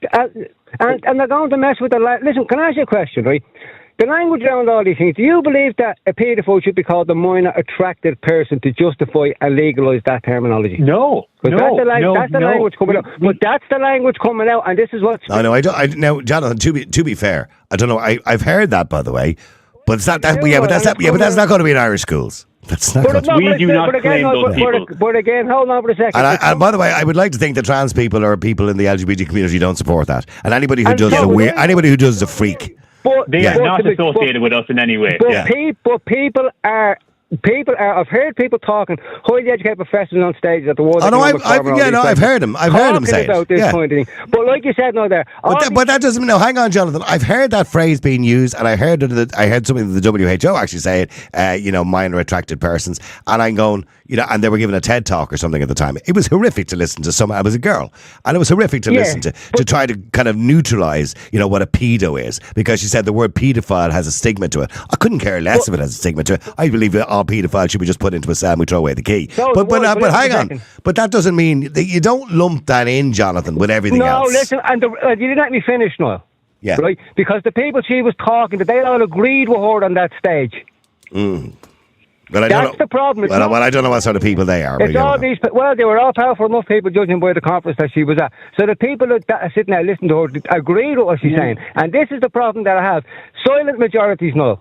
They're dangerous because if you sit there and say one thing, but they mean they think the other and they act the other way. Now again, I've no problem with anybody being who they want to be. I don't. I don't care. Get to it. Become an adult. If you're gay, you're gay. But lopping off children and giving them medicine before they're 10 and 12 and all the rest of it is absolute nonsense. It's horrific. Okay, Jonathan, thank you for that. Let me go to Maureen just before I finish here today. Stay there, please, Matthew, if you can. Thank you. Yep. Maureen, hi. Hi, Niall. Hi, Maureen. Hi, good afternoon, Niall. How are you? Good. What do you want to say? Well, first of all, I'm going to say that we are living in the days where people are proud of what they should be ashamed of. And this is a direct attack on children. And I've heard Matthew there. I've just caught a few things he's been saying. And he's disputing this fact. Yes, it is. Because when you have a government who supports mutilating children, you have teachers, you have surgeons, psychiatrists, psychologists on board with this. This is a direct attack on children. They've already destroyed the nuclear family. It is an ideology. It is an ideology. Matthew, you can laugh all you like. It is an ideology that has been planned on children. And if you want to find out, go and read up some papers and you'll find out for yourself. The like of me are called tinfoil hatters, or we're called conspiracy theorists and all the rest of the bullshit that I've been listening to, right, and how long. And you're one of them, because you support this. You should be ashamed of yourself, for number one, to support children being mutilated. Okay, hang on. Question. Okay. Can a woman produce sperm? I never said that. Okay, wait, hang on a second, Maureen. Just let Matthew respond to what you've said there, okay? Matthew, you should be ashamed of yourself, as far as Maureen is concerned, supporting what she believes is an ideology. Yeah, because at what point did I say now that I support, like mutilating or whatever? Because didn't I say at the very start now that I'm on board with the science, whichever direction it is? I never say that. I suppose what Maureen is referring to, gender reassignment, I suppose. Oh yeah, and I'll make a great point about that. Go ahead, Matthew. So in Ireland, you have to be 18 years or older to get your reassignment surgery, and there's only one trans health clinic in the entire country. Nobody's forcing on children because they legally can't. 18 plus you have to be. I'm not sure if Maureen knows that, but you have to be over 18. Excuse me, Matthew, 1 minute. Hold on a second. What are all these books in the school for? What are they being taught in school? Do you mean to tell me that they're being taught correct biology in school? Okay, can a woman produce sperm? Can a man have a baby? Answer me that. Jesus. Go on, answer the question. It's a biological question. Yeah, there's a correct biological answer to it. I asked, can a man have a baby? Okay, Maureen. A man. Okay, no, look, a woman has a baby, a man produces sperm. What's the kind of point you're trying to make to Matthew on that? Niall. Okay. So children in primary schools are not learning anything about gender. I want to ask as well, what is gender ideology? Is it just the existence of transgender people? I feel like that's my gender ideology is made up bullshit by John Money, who was responsible for David Bremer committing suicide. John Money was a terrible person, and we don't claim him. Gender ideology is intersex. No, and it's not. No, and it's not intersex. There are intersex people who are born, Maureen. That's not gender ideology. In my mind, hang on, Maureen, for a second. Hang on, calm down. In my mind, Matthew, gender ideology is telling children that they can be any gender that they want to be, or they don't have to be a gender at all. The idea of telling children that, of indoctrinating children into that view, whereas the whole world, that view that we've had, since the day I was born in school was you're a boy or a girl. Whereas the ideology or gender ideology, what people call gender ideology, is the idea that you tell anybody that, in other words, gender is not an inalienable thing, that it can be interchanged. What I want to say, I'm absolutely against children being mutilated. I was telling Niall there about a child who was mutilated, a 14-year-old trans girl. Yeah, she was mutilated by being stabbed 18 times. I think that's terrible. Yeah. And when you see well, she'll answer in a second, but when you see young girls, sorry. Yeah, hang on, Maureen. When you see a young girl, say, who has her breasts removed at 16 years of age, who's been online campaigning, she's now 22, I think, she's detransitioning. And when you see what she has gone through, because she listened to people who encouraged her, and she went to a doctor, and a trans-friendly doctor, so to speak, who happily removed her breasts when she was 16 years of age in the United States. Now, I know at the moment here in Ireland it's 18, but it's only a matter of time, and they have been campaigning for years to have that age reduced, by the way. So it's only a matter of time before it's reduced. Do you think that's acceptable, Matthew, that a doctor would remove healthy breasts from a young girl at 16 years of age? Do you not think that doctor should be referring for psychological assessment?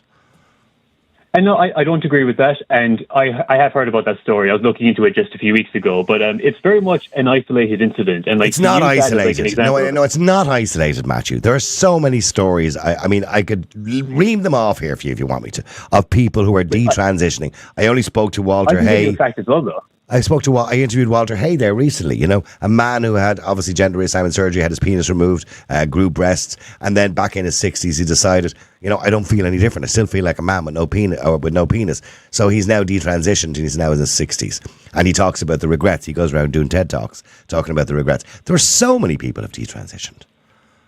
I can give you a fact though that like gender reassignment surgeries actually have a much lower regret rate than things like nose jobs and fucking. I hate to say it, but like boob jobs and stuff like that, like they have a much higher regret rate than gender reassignment. Okay, like you're focusing on a few cases. Like it's not a few cases. Like, there's 1,000 people suing Tavistock as we speak. 1,000 people suing Tavistock. And Tavistock is just one organisation in one place with a reasonably small amount of people, when I say over the period of 10 years. So 1,000 people are suing them. That's not a small amount out of, there's possibly only about 7,000 or 8,000 people who've been through the clinic. So what I'm saying to you, that's a lot of people. Yeah, that's something I'll have to look into.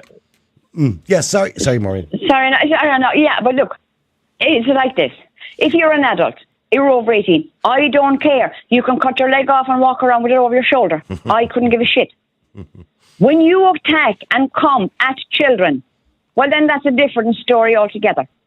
Because there is no child, not one child, can make that choice. No child can make that choice. And any adult, be they parent, teacher, doctor, anybody who says otherwise, inside in prison they should be. Matthew, she makes a good point just to finish off. When you're 18, do what you want. You know what I mean? It's your life. Identify, do, have whatever surgeries you want to do. I couldn't care less, right? But a child of 12 or 13 years of age barely knows how to tie their shoelaces. And we're letting them make a life-changing decision. And when I see women, it's primarily women, who push their children into this at 5 years of age. My child is trans at 5. I mean, Matthew, please. Do we have a responsibility, a duty to children? Well, obviously, yeah. And like I haven't heard of that story of someone saying my 5-year-old is trans. But I want to make one final point before you're off the air. The only group of people that have sexually harassed and indoctrinated in primary schools are Catholic priests. And a lot of these people who complain that, they're indoctrinating your children, they want Catholic values back in primary schools. They want to go back to the days of priests fucking raping children. So, I mean, if you want to talk about, they're indoctrinating your children and they're going to, read in these stories and fucking, take advantage of them. That's a bit unfair, Matthew. It's a bit unfair. By the way, I'm not a Catholic, I'm not a Christian, I don't even believe in God. I'm an atheist, right? So I'm not defending the church, right? But when you look at the amount of Catholic priests, it was 2% were responsible for abusing children. It was mainly those who didn't say anything were the biggest problem, by the way, the ones who hid it. The occupation with the highest number of sexual abuse and child abusers is actually school teachers, not actually priests. So, I think that's a little bit of unfair. Look, don't get me wrong, I'm not denying what happened to the Catholic Church, and they have a lot to be ashamed of, the way they treated children and sexually abused children and hid all of those problems. But if you look at the actual stats, the occupation with the highest number of sexual abuse of children is actually school teachers. So, just thought I'd throw that in there, Matthew. Yeah, no, I'll have to verify that stat. But I've seen higher stats, for Catholic priests, and even if it was 2%, when you consider how many priests there are, that's a fucking insane statistic. Oh no, it isn't insane. No, it isn't. For any occupation, it's an insane statistic. Of course, it is. But yeah, in terms of the teaching stats, whenever I hear people give me statistics on a debate, I always have to go and look it up, because I've been in so many debates where they'll say something, then I go and verify it, and it actually turns out to be bullshit. And I'm not saying that you're a bullshitter now, but it's just I always have to verify every claim that's given to me. But I mean, teachers, I don't think that has anything to do with this thing about gender. There's always been cases of, teachers sleeping with fucking 15-year-olds. It never has anything to do with teaching what you call gender ideology, I feel like that's kind of a separate thing entirely. No, the only reason I mentioned it was because you mentioned about priests, obviously, so I wanted to, clarify it. That it's not actually priests that have the highest number. I think priests are actually second. I'm just trying to give you the actual stats here, if I can get it up. Hang on. Sex offences, victim characteristics, reports of sexual. So I'll have to find the actual numbers, because I did mention it on the radio going back a while ago to come up with another conversation. Hang on. Let me just see. No, I can't. I can't find it. I can't find it here locally at the moment. But anyway, yes. But it was school teachers with the highest. Actually, surprisingly enough, media was in there too. Pilots was in there as well for some strange reason, odd reason. And but certainly teachers and priests were right up the top. The clergy were right up the top. Yeah. But look, I suppose it's those who end up with access to children, I suppose, primarily because they have access to children. You know what I mean? It just kind of makes me wonder, like, why, like the Venn diagram here is a circle of people who are saying, like, keep these dangerous predators away from our schools. And then they'll say as well in the same breath, like, oh yeah, we need to go back to Catholic values and have priests, have the Catholic Church running everything. Like, if you're so concerned about children, you'll be keeping the fucking Catholic Church miles away from schools. I don't know why people are so afraid of. Based on the statistic I just gave you a minute ago, well, then we'd be keeping children miles away from school teachers as well.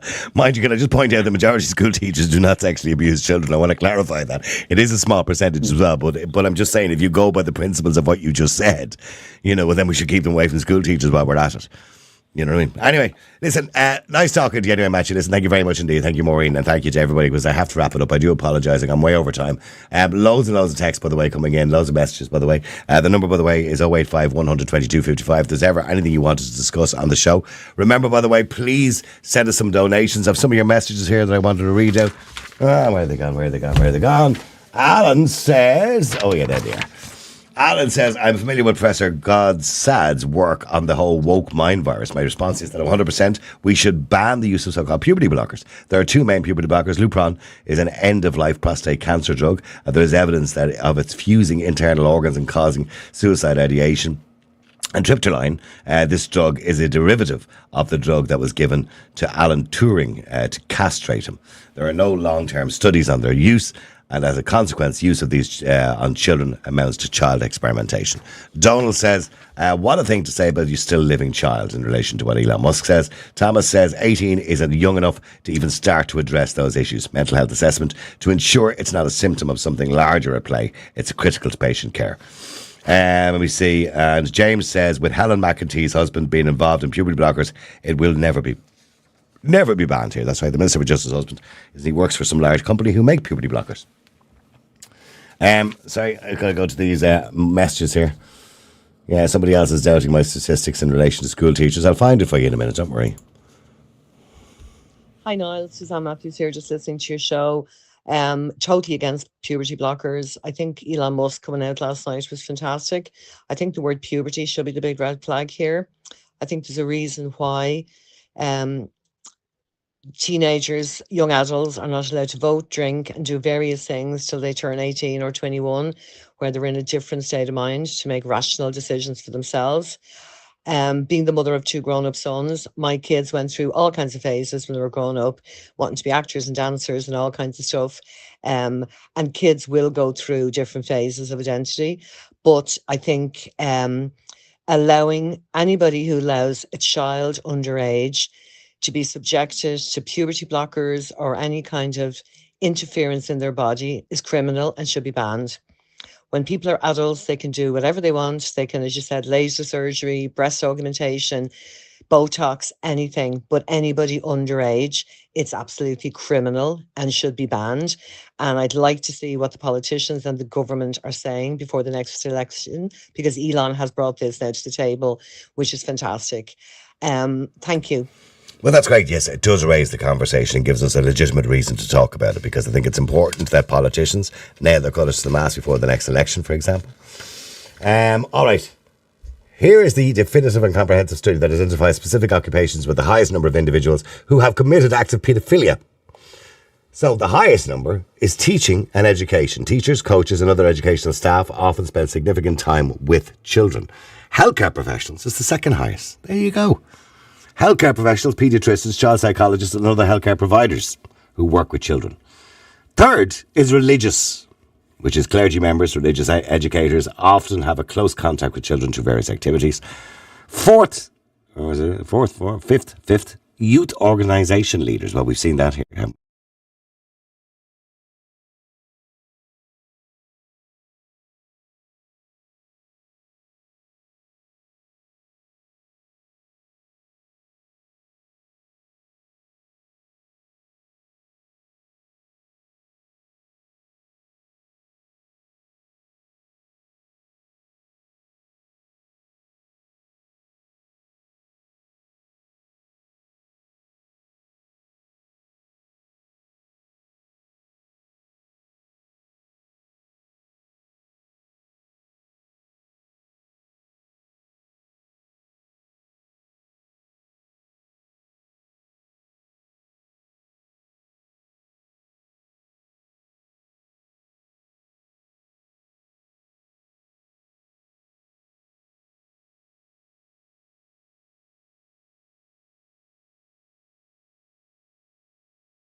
So please, please, don't ignore me. I know I say this every day and you're probably, all right. Don't ignore me. Please don't ignore me, all right? We need you to go onto our website, niallboylan.com. That's niallboylan.com. And please, please donate. As I said, we have thousands of listeners every single day. If you're one of those people, please don't think you're getting it for free every day, because you do get it for free. But, try and give us something, because we have to pay the bills. We don't mind if we don't get paid. We have our own jobs. We want to give you this platform every day. It's an uncensored platform, but the only way we can do it is by paying the bills every month. It's getting close to the end of the month. Now, what date is it? I don't know, the 23rd. 7 days to go. All the bills come in at the end of the month. It costs money. Please help us out. Go to our website, niallboylan.com. Give us a small donation, or indeed subscribe on the website. I shall talk to you again tomorrow at 12 o'clock. Until then, have a great day. The multi-award-winning Niall Boylan Podcast. Listen live on Facebook, YouTube, and all the usual live stream services. To get in touch, just WhatsApp or text 085 100 2255. The Niall Boylan Podcast. They told me to shut up. Available for download from all your usual platforms.